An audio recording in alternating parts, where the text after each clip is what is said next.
Bonjour à tous et bienvenue sur cette vidéo. Je suis Rosine du blog J'aime être maman et aujourd'hui je vais parler d'un sujet qui doit peut-être t'intéresser. C'est comment faire pour que son enfant s'endort seul, sereinement. Alors j'ai pas mal galéré depuis qu'il est tout petit, puisque au début c'était des nuits blanches, mais vraiment des nuits blanches, il ne dormait pas la nuit. Donc autant vous dire que c'était juste très fatigant. Et puis on va dire vers ses 3 mois il a commencé à faire ses nuits. Ouais, mais en tout cas mes nuits, c'était des nuits, même la pédiatre elle était juste surprise parce que c'est un bébé qui a allaité. Donc du coup il s'endormait du style, ah ouais, à cette époque là ça va être 19h, 20h jusqu'au lendemain matin vers 9h. Donc elle me disait même que c'était un peu trop tard, qu'il se réveillait trop tard, donc c'était bien que je le réveille un petit peu avant. Bon, alors donc super bien, de 3 mois jusqu'à 8 mois, tout rentrait nickel.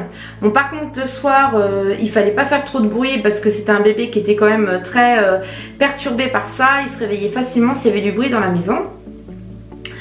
Et puis voilà le 8e mois où là ça a été juste le cauchemar. Je sais pas ce qui s'est passé à ce moment là, je me disais mais qu'est-ce qui se passe?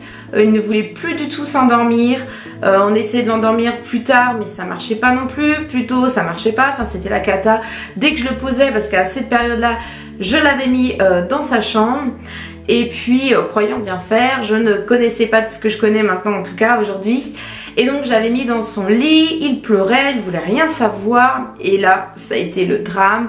C'est-à-dire que on le berçait pour l'endormir, on arrivait à l'endormir, on le posait, il se réveillait et ça pouvait durer toute la nuit comme ça. C'était juste l'horreur. Donc mon mari et moi on ne savait plus du tout comment faire et donc j'ai fait appel à une spécialiste, je vous laisserai le lien si ça vous intéresse, qui nous a vraiment aidé, nous fait comprendre qu'est-ce qui se passait dans la petite tête de mon petit bonhomme. Tout simplement, mon enfant a besoin de se rassurer. Il était en pleine, qu'on appelle ça en fait la crise du 8e mois, une crise d'angoisse. Et donc mon enfant avait tout besoin, il avait besoin de contact, de présence. Et donc voilà ce qui s'est passé. Donc elle nous a proposé de faire du cododo. Je vous assure qu'au début on s'est dit mais non mais ça va pas. Nous on était, voilà, le bébé doit dormir dans sa chambre, le papa et la maman dans leur chambre également pour avoir de l'intimité, de la tranquillité, enfin bref. Donc pour nous il était hors de question. Et puis on a vu que Nolan, notre petit garçon, se sentait très très mal. Donc là on a décidé de bien discuter avec mon mari un soir et de prendre cette décision par rapport au mec qu'elle nous envoyait, la spécialiste de sommeil. On a vraiment pris conscience des besoins de notre enfant. Et donc on a décidé de mettre notre petit bonhomme dans notre chambre. Alors au début on l'a mis dans son lit et on voyait que pareil c'était mieux, mais c'était pas encore ça. Donc il fallait mettre une demi-heure, 1 heure avant qu'il s'endorme, sans parler du nombre de fois qu'il se réveillait la nuit. Enfin bon, c'était l'horreur. Et puis un jour on a dit bon allez, là ça va plus du tout. Enfin la spécialiste nous avait dit ce qu'il a besoin, c'est pas assez en fait. Le lit il est à côté de vous, il a votre présence, mais ce qu'il a besoin, ton bébé a besoin, c'est de contact, de te sentir, du peau à peau. Bon, et bien on s'est dit, là on n'en pouvait plus, on était vraiment fatigués. Et puis moi je me sentais très mal vis-à-vis de mon bébé parce que je voyais qu'il pleurait, qu'il était vraiment pas bien. Et donc on a décidé en fait de mettre des matelas au sol et de dormir avec notre petit garçon. Donc de 8 mois jusqu'à maintenant il en a 19, on pratique le cododo. Et ça s'est pas arrangé du jour au lendemain, mais croyez-moi qu'au bout de, ouais on va dire 1 mois, déjà on a vu beaucoup d'évolution. Donc comment ça se passait? Eh bien tout simplement je restais à côté de lui jusqu'à ce qu'il s'endorme. Donc au début je chantais des petites chansons, après il y a eu des passages où c'était des petites caresses, où je le rassurais vraiment avec des mots. Le livre il en voulait pas, la lecture il en voulait pas. Donc c'était voilà des petites chansons que je chantais jusqu'à ce qu'il s'endorme. Donc je peux vous assurer que ça durait longtemps parfois. Et donc voilà, à partir du moment où on se dit il faut qu'on réponde à son besoin, à un moment donné il va finir par s'endormir tout seul, ça va mettre le temps qu'il va falloir, mais voilà, il faut vraiment se préparer psychologiquement. Et puis voilà, un jour là tu vois, petit garçon il a 19 mois et il y a encore 1 mois, bah, c'est 18 mois, je me suis dit bon, je sentais que j'avais besoin moi de passer des soirées avec mon mari. Alors je vous rassure, je restais pas toute la nuit avec mon fils. Du coup je l'endormais discrètement sur la pointe des pieds. Je m'échappais de la chambre pour aller rejoindre mon mari dans la salle. Mais c'était tard quoi, ça pouvait voilà, jusqu'à 10h, 10h30 des fois il s'endormait. Donc autant vous dire que la soirée après elle est quasiment fichue. Donc à un moment donné j'ai eu un déclic et puis j'ai aussi été aidée par une coach bienveillante. Je vous laisserai aussi son lien si ça vous intéresse, qui m'a beaucoup aidée. Et elle m'a dit écoute Rosine, j'entends ce que tu dis, tu as besoin en fait de tes soirées. Là c'est vraiment voilà, bébé a grandi, tu as besoin de tes soirées. Et donc mais inconsciemment j'étais pas prête. J'avais envie d'avoir mes soirées, mais je me disais de toute façon c'est pas possible, il va jamais s'endormir sans moi, en tout cas pas maintenant. Ça viendra quand ça viendra. Donc je m'étais mis une sorte de barrière. Et donc mon inconscient me disait que ça allait pas se produire. Et puis un soir où il avait mis mais encore je sais pas peut-être 3 quarts d'heure, 1 heure avant de s'endormir, là ça a été la goutte qui avait débordé le vase et je me suis dit là stop, c'est fini. À partir de maintenant je lui ai dit, j'ai dit écoute là Nolan, je te laisse tout seul, maman elle est juste à côté, on laisse la porte ouverte, maman va revenir faire dodo avec toi et là maman elle va revenir mais là stop, là tu vas t'endormir.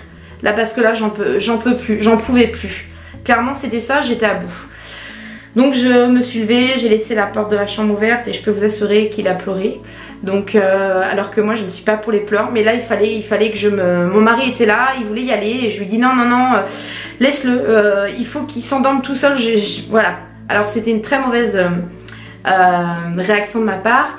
Mais voilà, c'était ce que j'ai ressenti au moment précis. Et donc après, la culpabilité est venue et je suis revenue rejoindre mon enfant et je l'ai accompagné à s'endormir.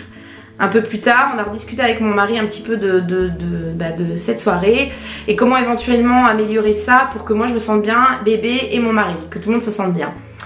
Donc, eh bien, mon mari m'a dit, tu sais, ça va pas se faire du jour au lendemain, il va falloir que tu sois patiente.